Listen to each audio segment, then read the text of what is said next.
Bienvenidos, Hushamdid, and welcome Anne Arundel Community College learners from the CTS-131 Section 402 course for the spring 2021 semester. This is the Cisco Networking Academy's Switching, Routing, and Wireless Essentials version 7 course curriculum, or the second of the 3 Cisco Networking Academy CCNA courses.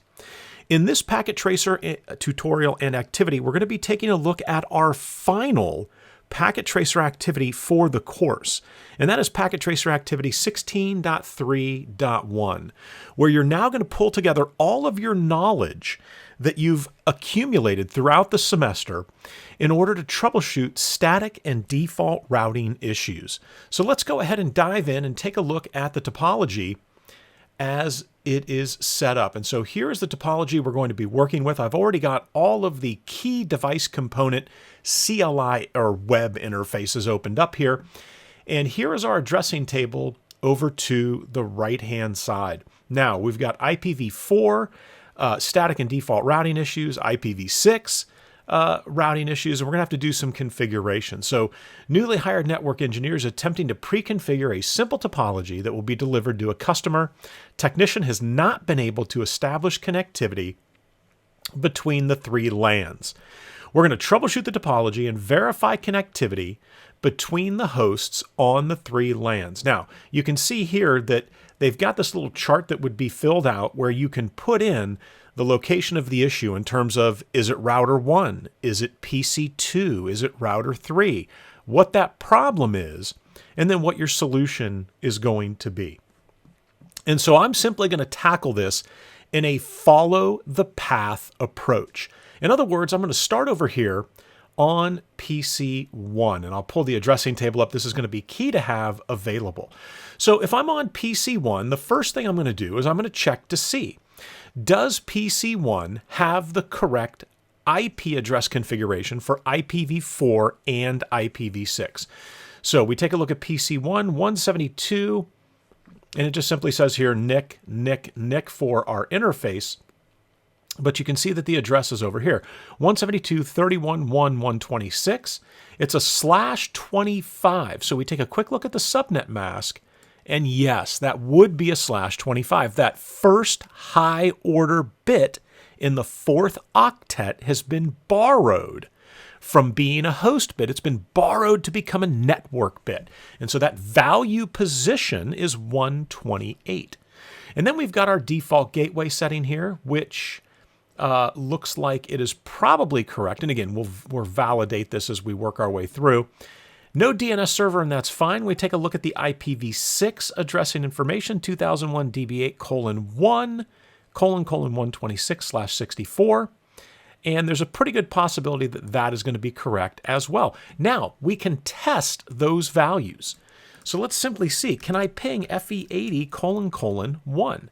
And that's my default gateway on router 1. It's this inside facing interface here. So I can get to my default gateway via IPv6. What about a 172.31.1.1?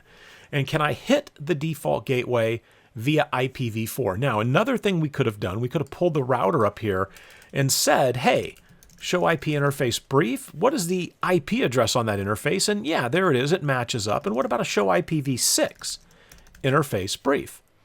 And sure enough, there are the values that we would be looking for, right? So those values have been configured. So we're starting here on PC 1.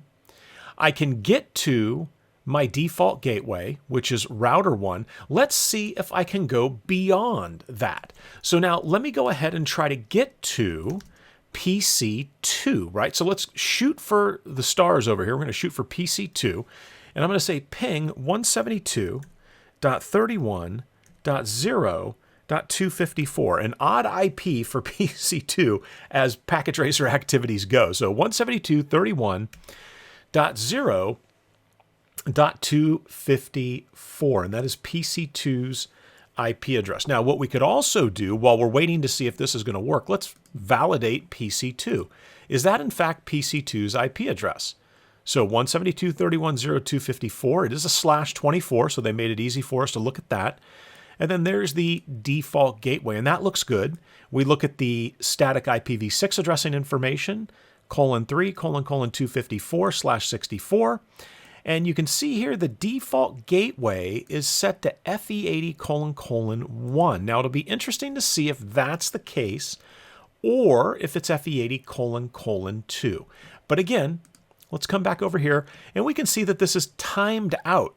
And so what that indicates to me, right, if we think about this logically out of all the messages that we've seen and all the different activities, what do we typically see when router 1 doesn't know where to send that traffic? Traffic destined to a network for which router 1 does not have a longer, more specific match or some kind of a default route.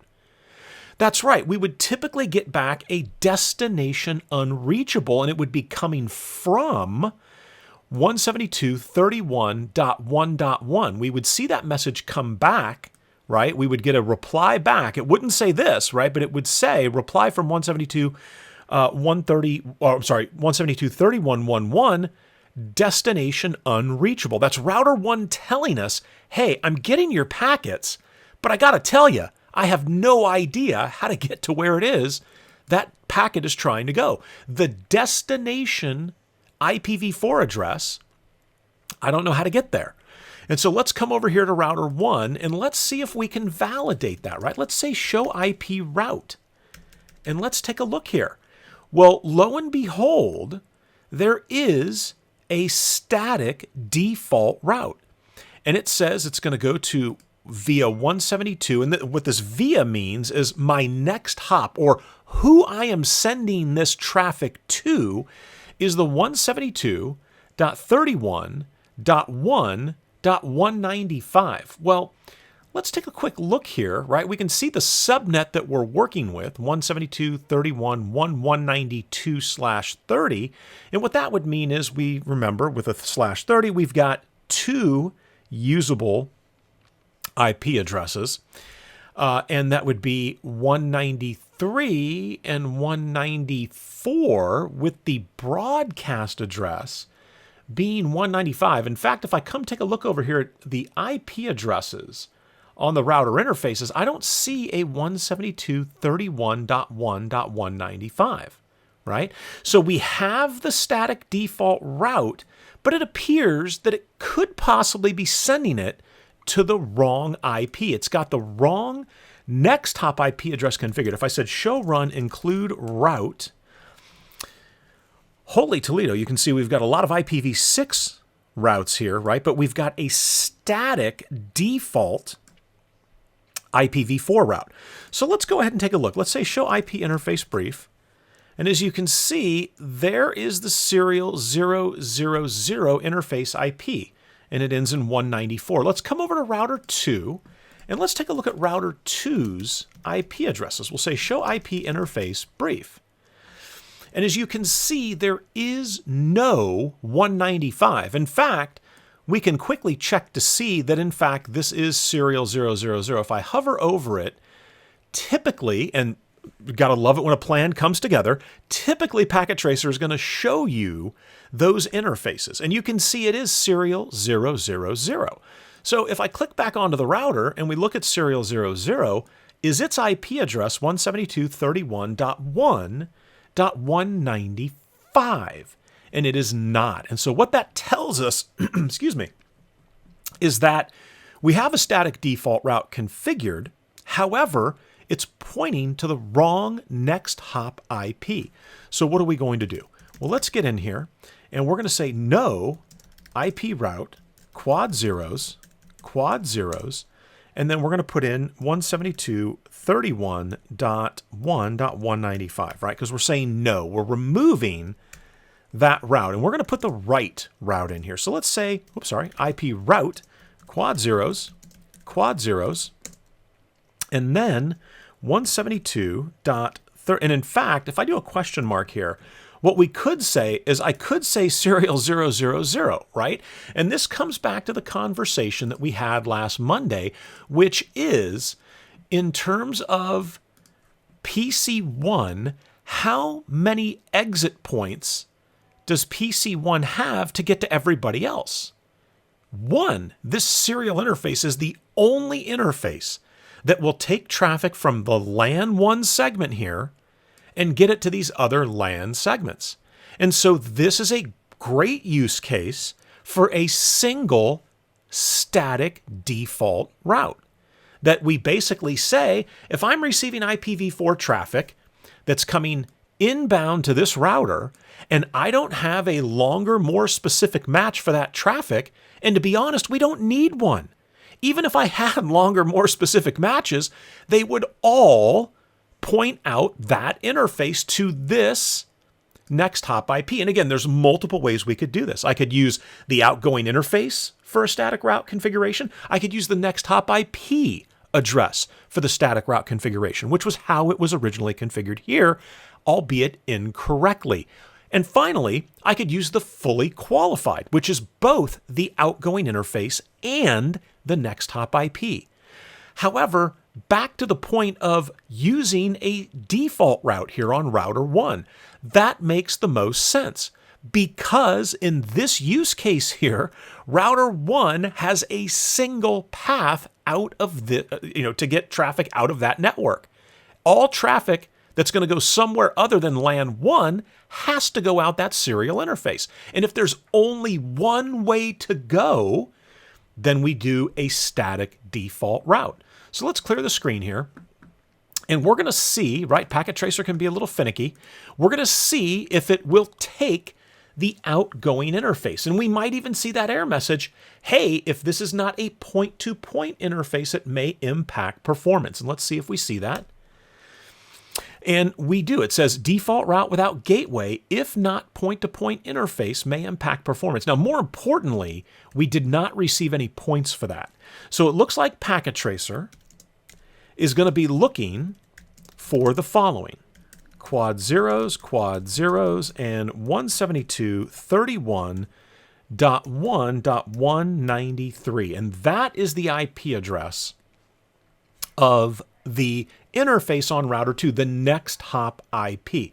So let's hit enter, and you can see that it just gave us 16%.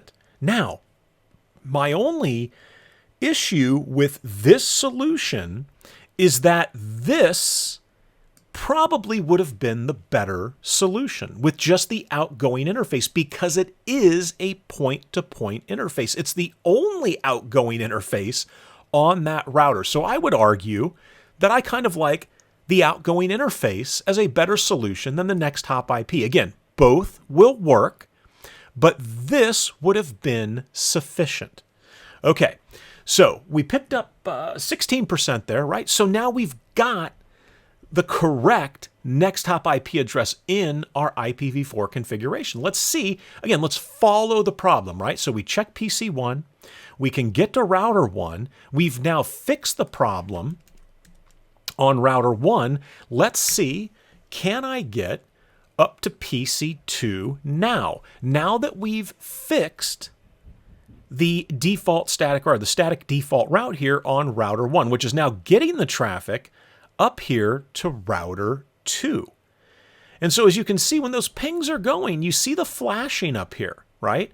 So it appears that the traffic is making it to PC2. However, the request is still timing out. So another troubleshooting method we could use would be trace route. Let me see what happens when I trace to 172.30.254.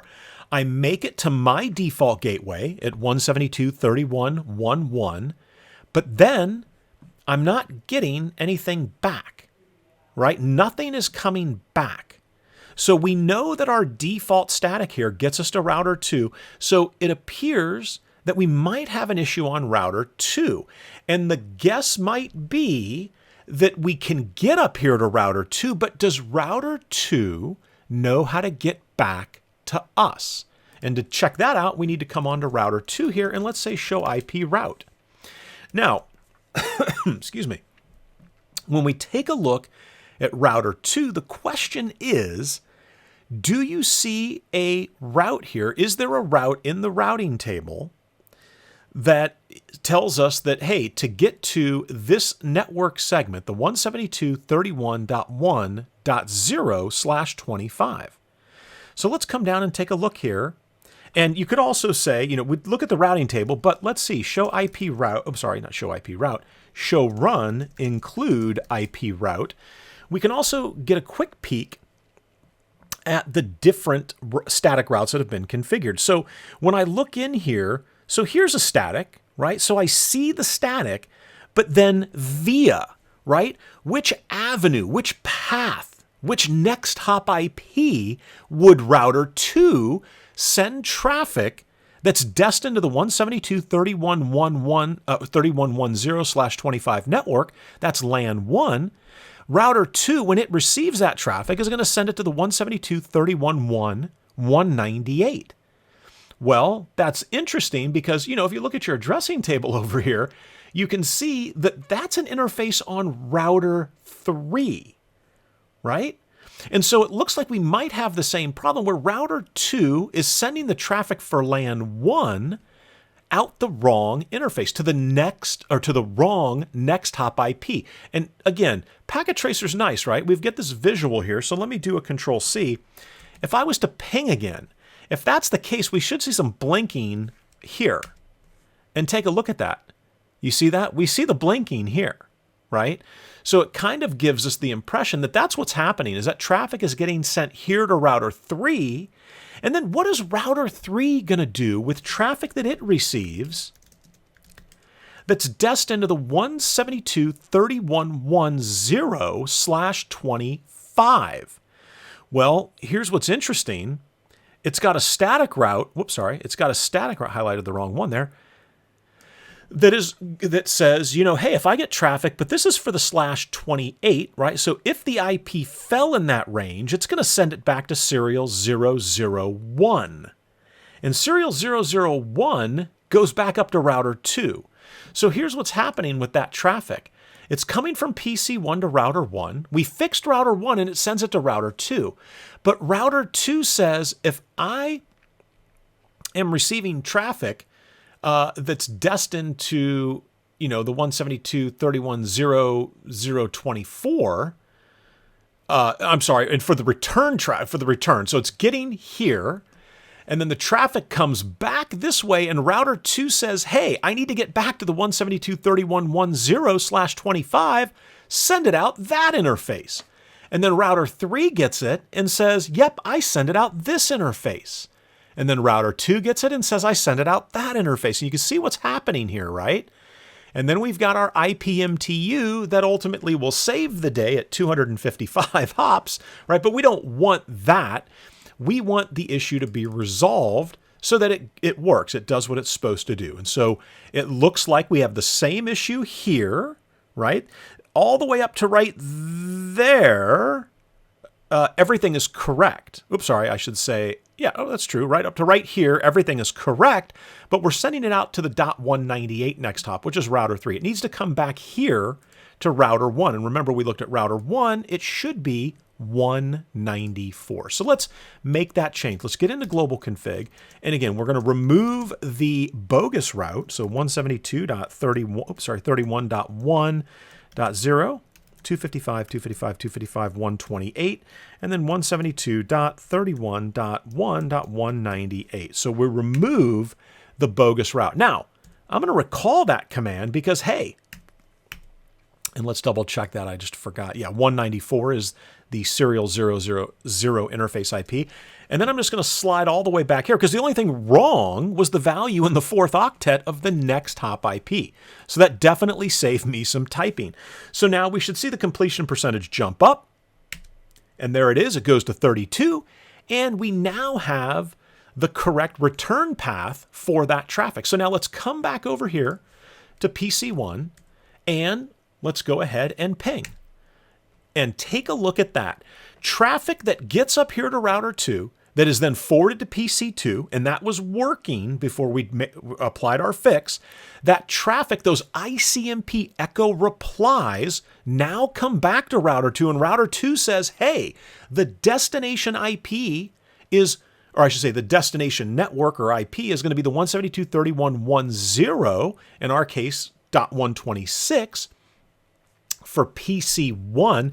And as I look at that, the statement I made earlier about that /28, this is outside of that range. And so, yeah, the last octet here, we'll talk about that when we get to router 3, because that will be an issue here on router 3. So, but back to our router 2 fix.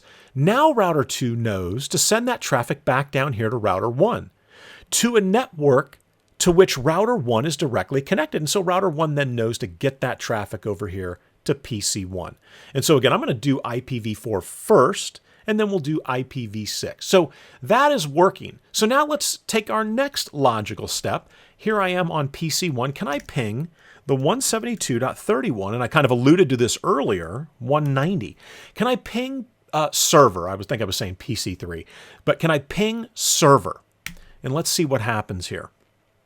And my guess is this is not going to work. My guess is we're going to see request timeout, because we have the static default route on router 1. So, and take a look, boy, these green lights here are going bananas, right? And you can see that. And then it kind of stopped, right? But we've got a lot of traffic a lot of flickering going on here between router 1 and router 2. And we can see that it's timing out. Again, we're not getting the reply from 172.31.11 destination unreachable. We're not getting that because there's a static default route on router 1. It knows what to do if it doesn't have a longer, more specific match for the network, the destination network in question. It just shoves it out that serial 000 interface and sends it to router 2 and says, hey, router 2, you deal with this. You figure out where this traffic is supposed to go. Okay, so we know we can get to router 1. We know that the static default route here gets me to router 2. Let's see what router 2 is going to do with traffic that it receives with a destination IPv4 address of 172.31.190, and then it's in a /26 network. So let's come down here and take a look at what we originally had before we removed the bogus route. And so you can see here, IP route 172.31.128. And is that a /26? Is this a dotted decimal subnet mask for a /26? And it is, right? That the two high order bits, the first two high order bits have a value of 128 and 64. That gives us that 192. And then we've got our next hop IP address. And when we look at the next hop IP address value, it should look very familiar. We just used it to correct something so that traffic would go to router 1. So now, isn't it interesting why we saw all of this wild flickering on these interface lights when I would run a ping command to try to get over there? Because what are the routing statements telling us? Well, my ping comes here to router 1, who has a static default route that says send that traffic to router 2, and router 2 has a static route that says if the destination IPv4 address is 172.31.190 and it sits in that .128/26 network, send it to 172.31.194 to router 1, who gets it and has a static default route that says send it to router 2, who says send it to router 1, who says send it to router 2, who says send it to router 1. We have a loop in the network, right? And this is something we don't want the IPMTU of 255 to have to resolve for us before the traffic stops, right? We want to fix the problem. And so in looking at the static routes that we have now, if I say do show run include IP route, you can see the issue is that the network engineer that initially configured it simply had it backwards. And so we're going to go ahead and say no IP route 172.31.1. Wait a second, where are we at? .128, and then that was the 255, that's /26. 172.31.1.194. We don't want that traffic coming back to router 1. We want it getting sent to the correct destination. So I remove that route. I'm going to hit the up arrow. It's pretty simple here, right? And we're going to put in that 198 because that was the original value in the bogus static route that we fixed first, right? And that we figured out that that IP 198 is in fact the serial 001 interface on router 3. So I'm going to fix that, and then we're just going to simply remove the no. And we're going to add in this correct static route. Now, has this fixed the issue? You can see we went to 48% as well, so we fixed 3 issues now. But has that fixed the problem here? And I'm going to venture a guess and say that maybe it has not fixed the problem, and that we're going to get requests timed out. Again, we're not seeing destination host unreachable reply from 172.31.1.1 destination host unreachable because router 1 knows how to get to that destination. It's using its static default route. But we're getting requests timed out, meaning it's getting beyond router 1, but it's now timing out, right? So let's go ahead and let's trace and see what happens here. Let's trace it out to the 172.31.1.190. And of course, there is a format that needs to be followed in IPv4 addressing. Had an extra dot in there. So take a look here. So I get to my default gateway, I get up to router 2, and then it seems that traffic kind of disappears. That's as far as I can get. And so let's come over here to router 3, right? We're following the path. So I come over here to router 3, and we've already run the show IP route command. Let's take a look here. Let's say show run include IP route. And let's see what static default or static route is configured to get to this 172.31.1.0/25 network. So we come down here and we take a look, and there's one for a /24 to the 172.31.0. Here's one to the 172.31.1.192, that's /30. So for some reason, there's a static route to get to the transit segment between router 1 and router 2. That is not going to help us. And here is the 172.31.1.0. So that's the network. But is this correct, right? So in other words, my route to get to something on this network, well, what is that network exactly? And this goes back to what I had pointed out earlier, which is, yeah, if it's a /25, we know that the dotted decimal subnet mask notation should be at 255, 255, 255, 128. However, here it's set to 240. And what that means is if that is the network we're talking about, and it starts at .0, what is our block size, right? So what is the size of this network? Well, the easy way to figure that out is it's currently set to be at 240, a /28.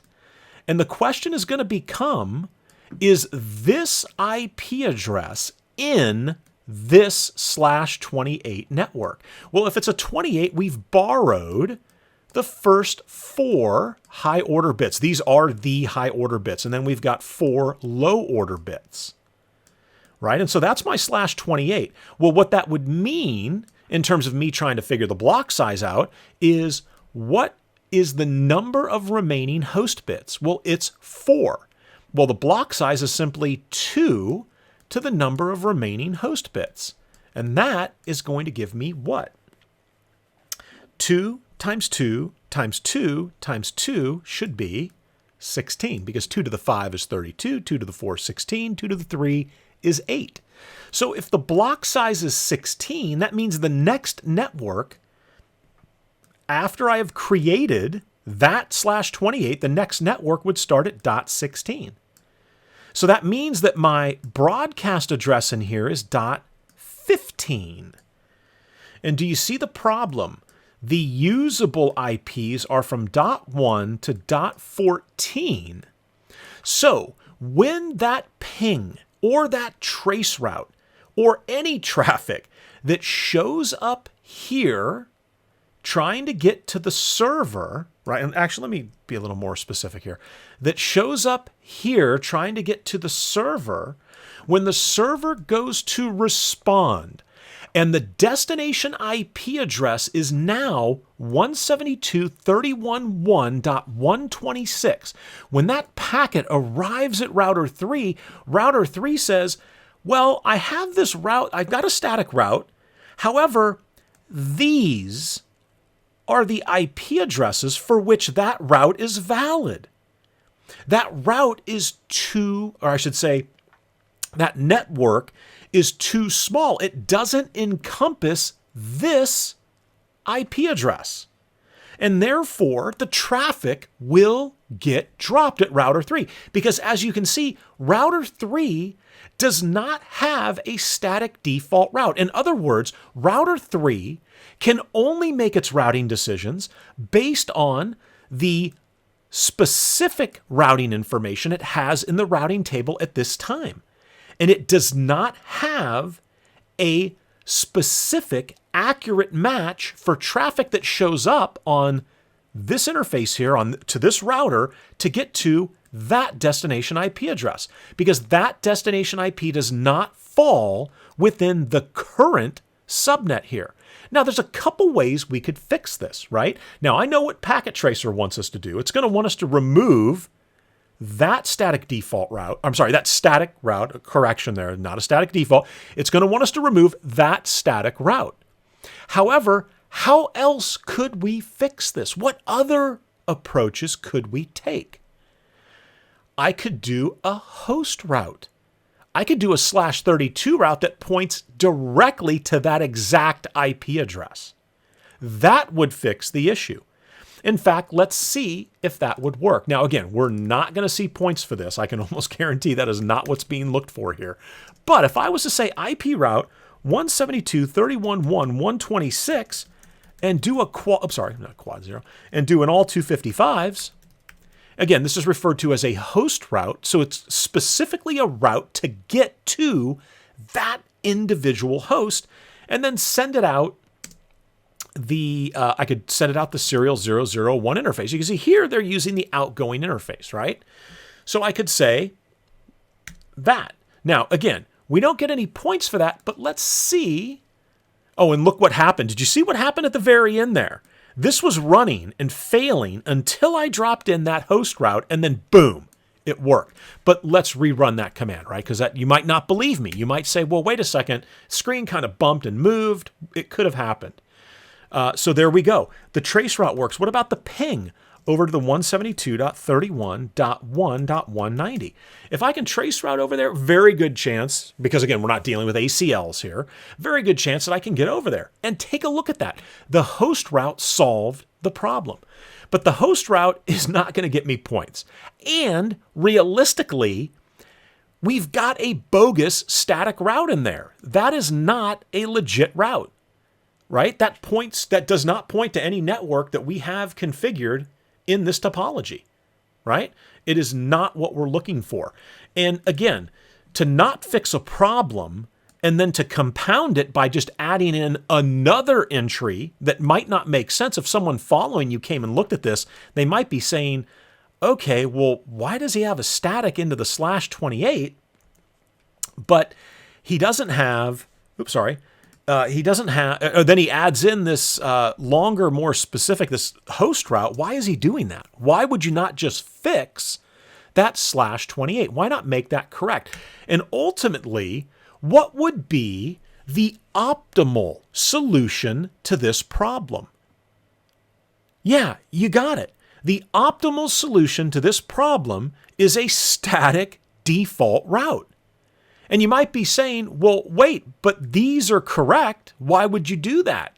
Well, because we don't need all of these longer, more specific matches. I don't need 3 static routes when there is only one way out of that network for all routes. Like we talked about on router 1.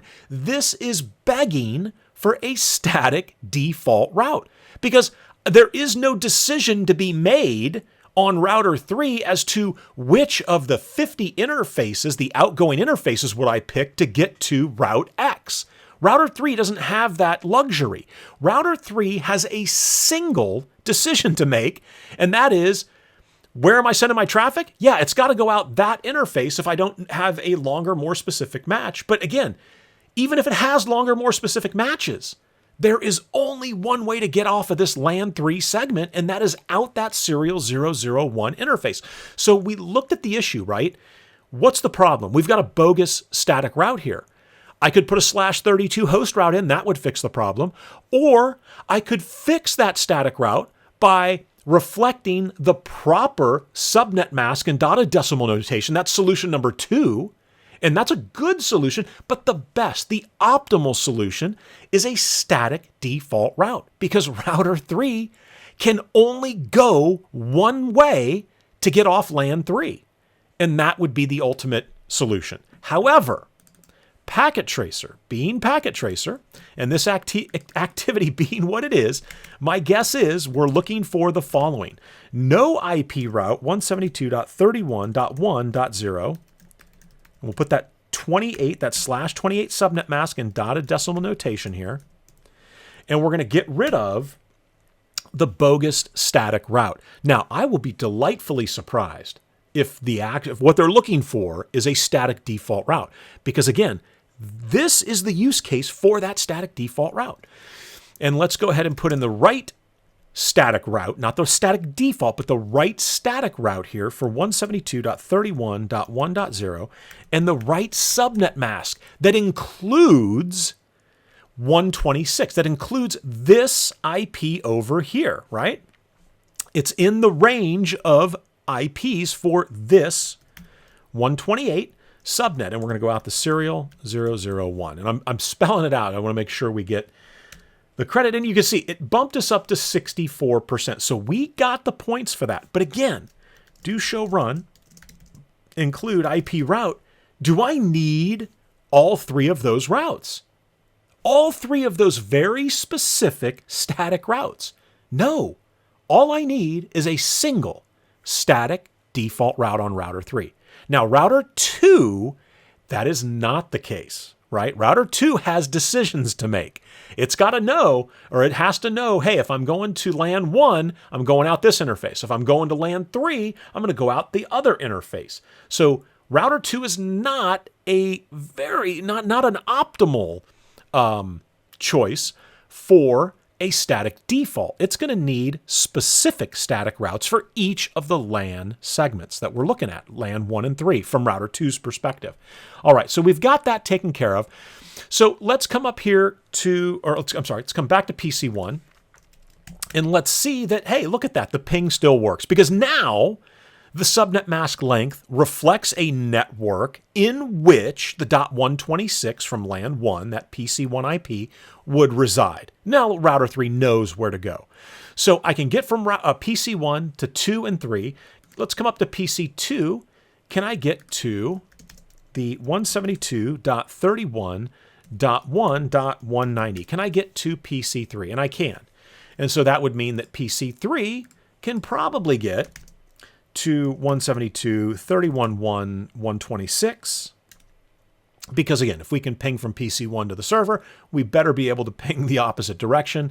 And then let's ping PC2, 172.31.0.254.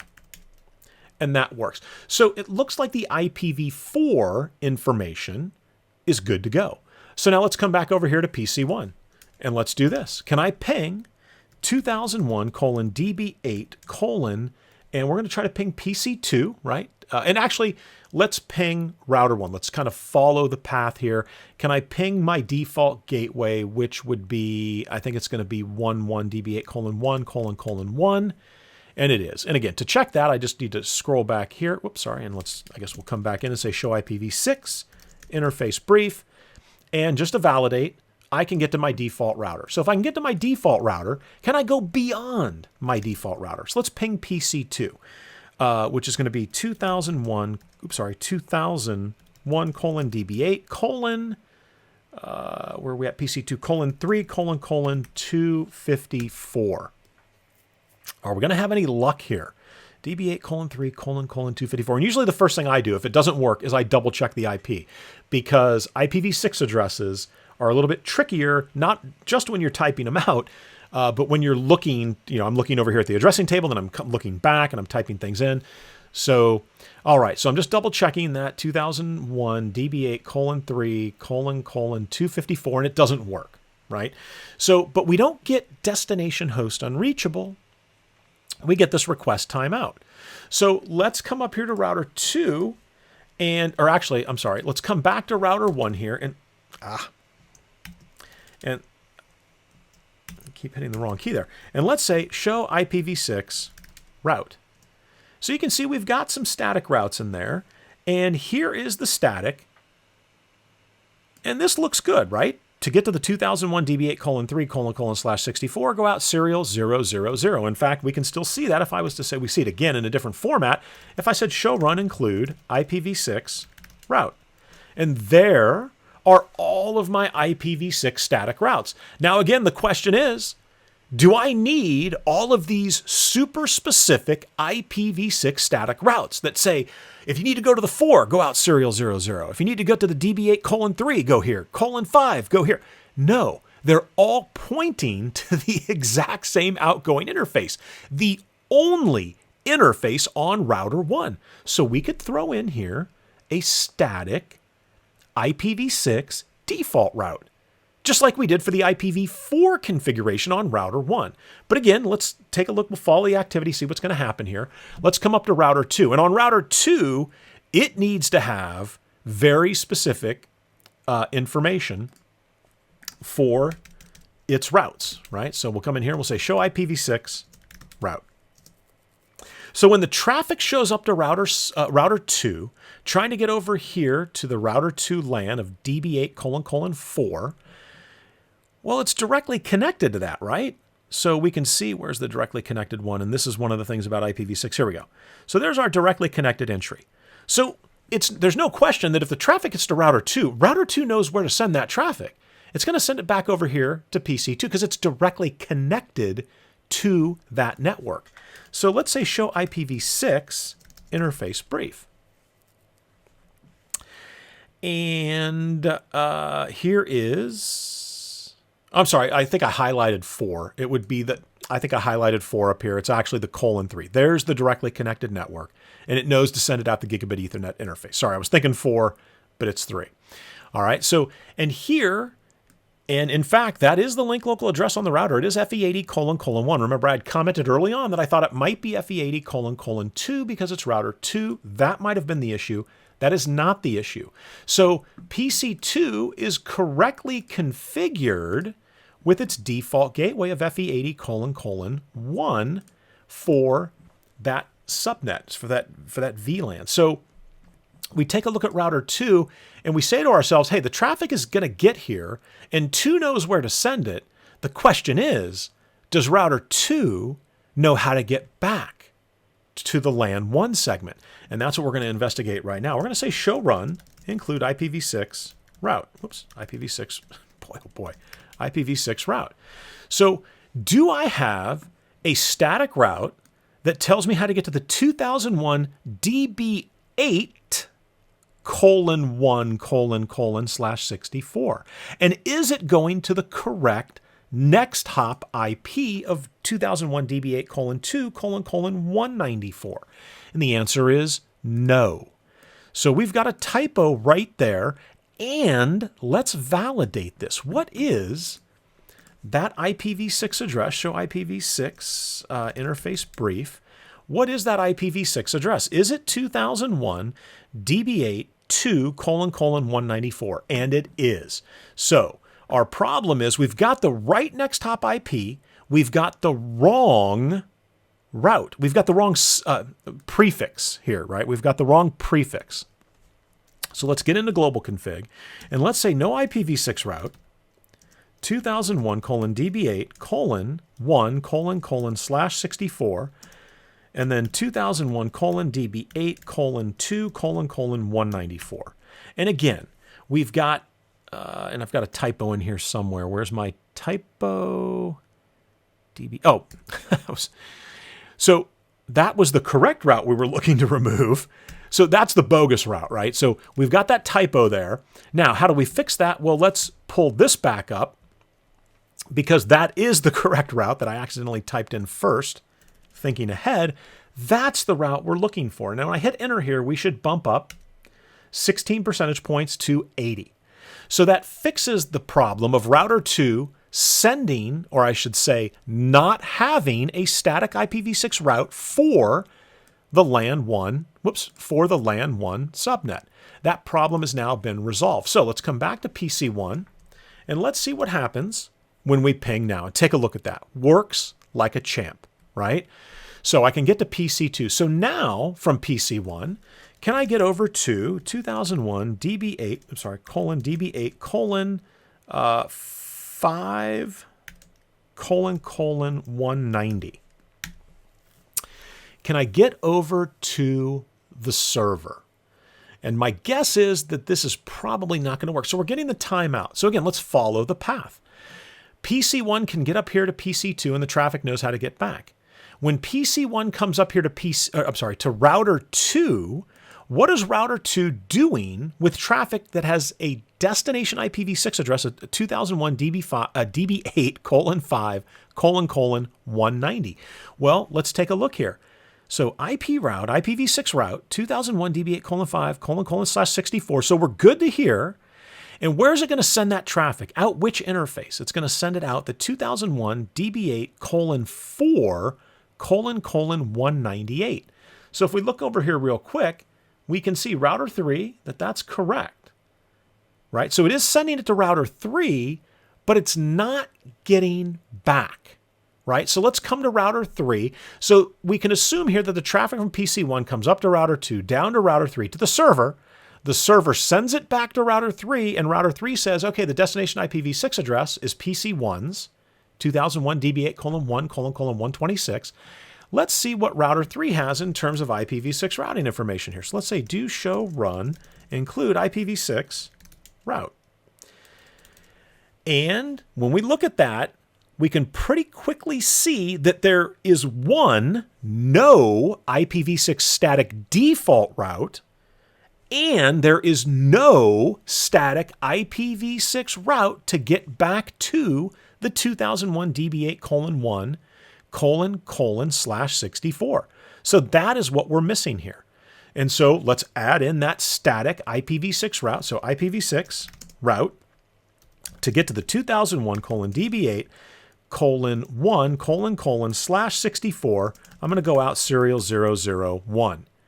Now, we just hit the 100% mark. However, a more important question for you, and a more beautiful question for you is, okay, we fixed the problem, but when I say do show run, include IPv6 route, do I need on router 3, does router 3 need 3 specific static IPv6 routes that say to get to the .1, to get to the .2, or I should say, to get to the colon 1, to get to the colon 2, to get to the colon 3 networks, right? To get to all those networks, do I need a specific static route for every one of those? And the answer again is no. The more beautiful question is, what would be the optimal solution here in this context, in this use case that we have in front of us? And yeah, there's no question that it's IPv6 route colon / 0 serial 001. That's the more optimal solution to this problem, because instead of 3 IPv6 static routing entries, we only truly need 1. Where we need all of these longer, more specific IPv6 static routes is on router 2, because router 2 has decisions to make. It's got 2 ways it could go. But router 1 and router 3 do not. And again, I want to hammer this point home, because this is one of the subtleties that is kind of missed in this activity. Again, the focus is sort of on, I got to get the 100%, right? Let's turn our focus away from the result and let's talk about the process, right? And what is the optimal solution here? What we would really do in the real world is on router 1 and on router 3, for both IPv4 and IPv6, we would use static default routes. that would be the optimal solution there. Where we need the longer, more specific routes is up here on router 2. And if I'm not mistaken, do show run include IPv6 route and IP route, right? That's what we have. We have the two statics for both IPv4 and IPv6, the two specific statics for those LAN segment networks. Because again, there's a decision to be made on router 2. Does it go out the interface to router 1 with traffic, or does it go out the interface to router 3? But router 1 and router 3, it doesn't matter. There's only one way to go. So use a static default route. All right, well, I think I have hammered that as much as I possibly can here. Again, these are subtleties that I want to make sure that you walk away with and that you have an understanding of when you get into real environments. All right, well, that's going to do it. That is the final packet tracer activity for SRWEv7 and CTS-131. If you guys have any questions, be sure to let me know. And as always, I hope to see you in the next video.